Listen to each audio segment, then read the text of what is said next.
அரியலூர் கூட்டுறவுத்துறை பணியாளர்கள் ஆர்ப்பாட்டத்தால் உரம் மற்றும் பயிர்க்கடன் கிடைக்காமல் முடங்கிய விவசாயிகள். தீபாவளி நெருங்கும் வேளையில் ரேஷன் கடையில் அத்தியாவசிய பொருட்கள் கிடைக்காமல் மக்கள் பெரும் அவதி.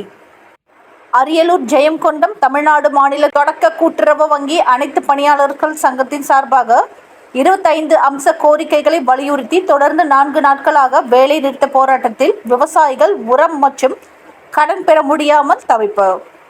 அரியலூர் மாவட்டம் ஜெயங்கொண்டத்தில் தமிழ்நாடு மாநில தொடக்க கூட்டுறவு வங்கி அனைத்து பணியாளர்கள் சங்கம் சார்பில் 25 அம்ச கோரிக்கைகளை நிறைவேற்ற வலியுறுத்தி போராட்டம் நடைபெற்று வருகிறது. இதில் ஜெயங்கொண்டம், ஆண்டிமடம், தாப்பழூர் ஆகிய ஒன்றியத்துக்கு உட்பட்ட கூட்டுறவு வங்கி பணியாளர்கள் மற்றும் ரேஷன் கடை பணியாளர்கள் என 200க்கும் மேற்பட்டோர் கலந்து கொண்டு அலுவலகம் முன்பு கண்டன கோஷங்களை எழுப்பியவாறு போராட்டத்தில் ஈடுபட்டனர். இந்த வேலை நிறுத்த போராட்டத்தால் விவசாயிகளுக்கு வழங்கப்படும் விவசாய கடன், நகைக்கடன், உரம் வழங்குவது பாதிக்கப்பட்டுள்ளது.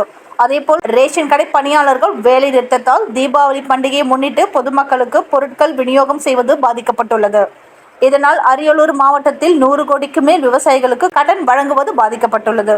போராட்டத்தின் நிறைவாக ஒன்றிய தலைவர் கண்ணன் நன்றி கூறினார். இந்த வேலை நிறுத்த போராட்டத்தில் அலுவலக பணிகள் முழுவதுமாக முடங்கியது.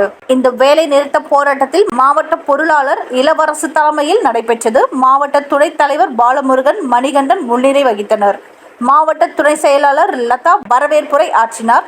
ஒன்றிய துணை செயலாளர் அன்பழகன், ஒன்றிய தலைவர் குமணன் ஆகியோர் கண்டன உரை ஆற்றினார்கள்.